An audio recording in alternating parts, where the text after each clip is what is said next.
Demons of the Shadow Realm Episode 1 begins on a quiet village night, broken by the cries of a newborn.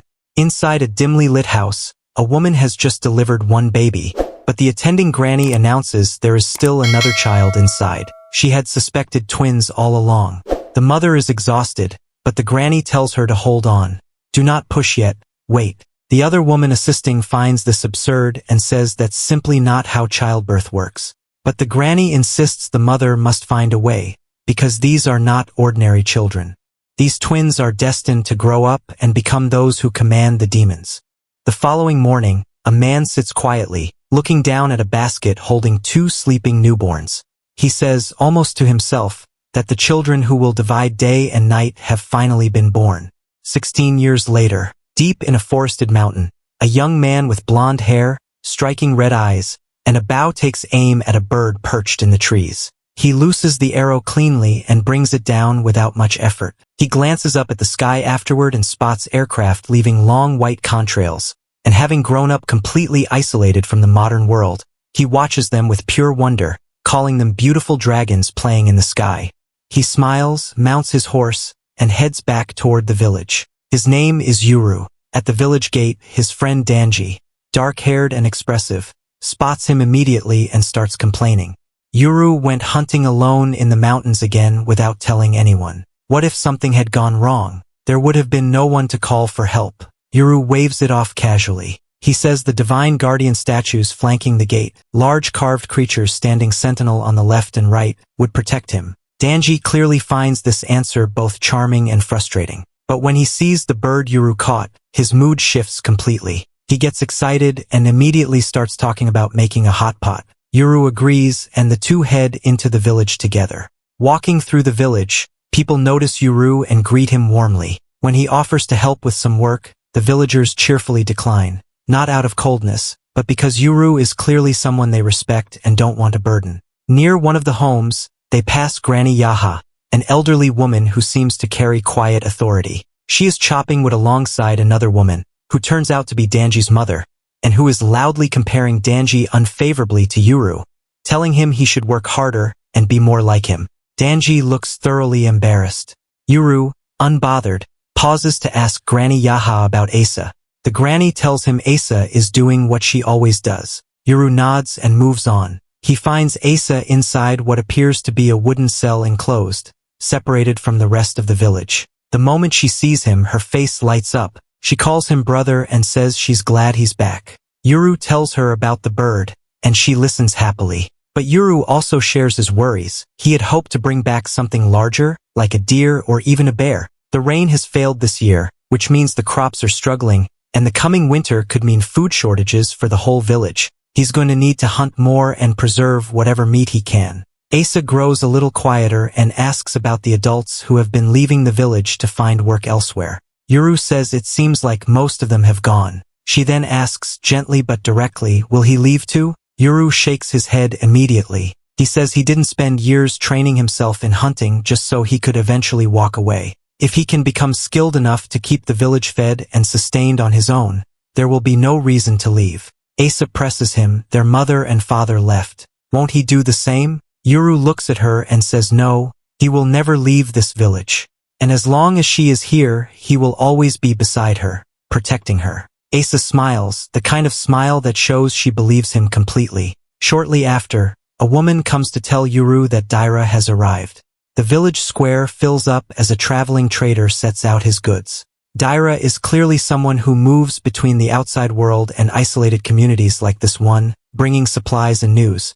He tells the villagers that things outside are difficult right now. Something like a widespread sickness has made travel and trade harder, so his stock is limited. Today he's mainly trading herbs. Villagers come forward one by one, exchanging what they have, salt, vegetable seeds, small goods, for whatever Dhira can offer.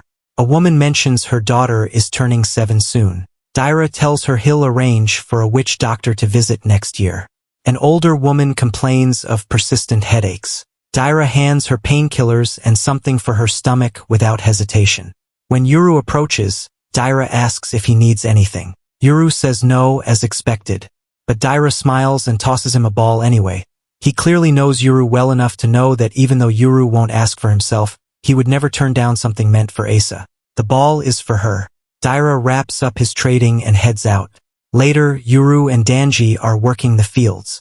Danji brings up leaving the village again. It seems to be something he thinks about often. He reasons that since the people who go outside rarely come back, the outside world must be worth staying for. Yuru says he has no interest in that. He could live out his entire life right here and be fine. Danji jokingly says of course Yuru feels that way. He has his beloved sister to keep him here. He then suggests, half seriously, that Yuru take Asa out to see the world, and bring Danji along too. Yuru shuts that down immediately. Asa is a responsibility, not a travel companion, and Danji, a farmer, has no business meeting her. Danji protests that he hasn't even been allowed to meet her once. The two start bickering back and forth in the easy, familiar way of people who have been friends for a long time. Then they both stop. Something sounds different in the sky. The aircraft they've seen before, the ones they call dragons with their long smoke tails, are back. Danji says it feels like whatever it is, it's approaching. Before either of them can say more, a powerful force ripples through the air.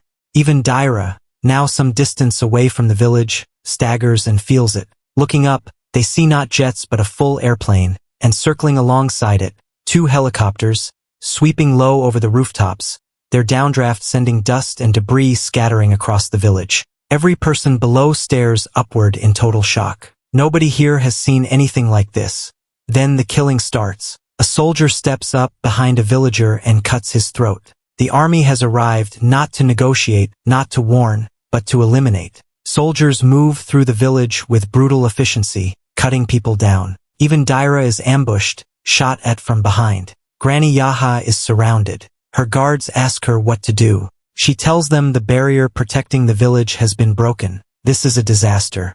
She also tells them she suspects the real target here is Yuru. Go find him. Bring him somewhere safe. Now, Yuru and Danji witness the aftermath. Bodies of people they know lying in the dirt. Danji calls out for his mother, terrified. They press forward and run into 2 armed soldiers. Yuru, who has never seen a firearm before, watches one fire at him and only barely processes what the weapon even is, but he's fast enough to react. He brings down both soldiers with his bow and pushes ahead. The helicopters continue circling overhead, and Yuru realizes grimly that those are beyond anything he can fight with arrows. Reaching the gate, Yuru makes a decision. He asks Danji to help him move a heavy stone at the base of one of the Divine Guardian statues. Together they shift it, and it reveals a hidden underground passage. The two drop down into the passage. Elsewhere in the village, a girl in a red hoodie strolls into a crowd of soldiers. She greets them pleasantly, and then, with a single hand gesture, tears the first one apart. Then the next. Then every person standing in her path. She moves through them without hurry, without emotion, chewing something. She pauses only to note, almost as an aside, that she doesn't kill young girls, before casually killing the man standing next to one. Her name is Gabi.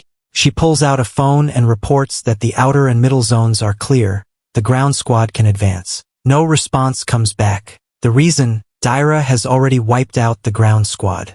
He is fighting his way through the attackers with both a gun he's picked up and his own blade. He gets through to a contact named Hannah on the phone and tells her the situation is bad. She can apparently see smoke from where she is. They agree to change their rendezvous point. Back underground, a blonde girl with long hair has reached Asa's cell. She is holding Granny Yaha, and the granny appears badly hurt. The blonde girl raises her hand and shatters the wooden cell, the force of it catching Asa in the blast and wounding her. Yuru arrives at that moment. The girl turns to him and says she knows who he is, Asa's brother, Yuru, and that she came specifically to retrieve him. Everyone else is expendable.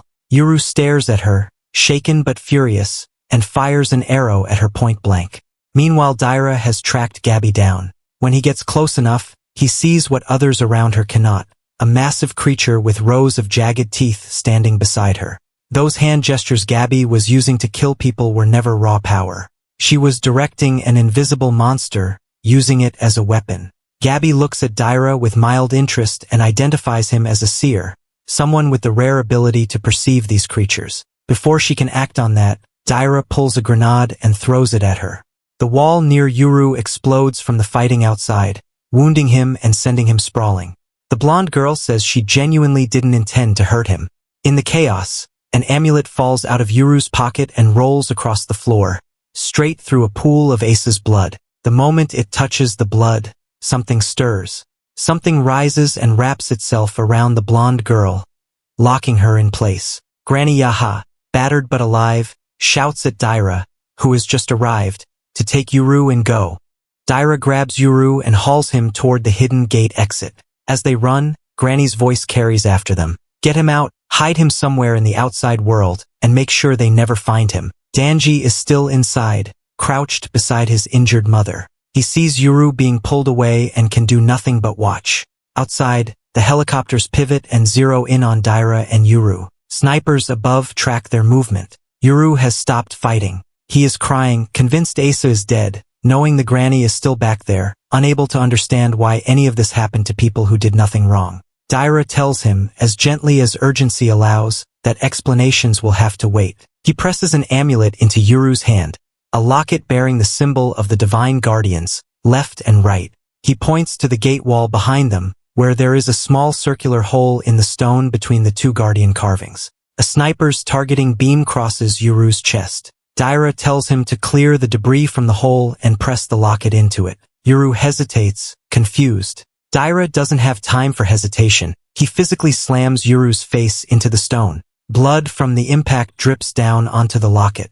The locket ignites with golden light. Both guardian statues blaze to life, and then the two helicopters are seized. Each one grabbed midair by an enormous golden demon, massive and luminous, crushing the aircraft in their grip until both machines crumple and fall, exploding on impact. Dhira pulls Yuru back from the debris field. From within the drifting smoke, two voices speak to each other. One remarks that it is strange. Their new master is just a child. The other responds that it does not matter. Master is master. They obey. Two figures step forward through the haze. Left, a girl, and right, a boy. Dhira looks at Yuru and tells him quietly, people call them many things, spirits, monsters, demons. But whatever name you use, these two are Yuru's. Yuru stares at them, completely at a loss for words, as the episode ends.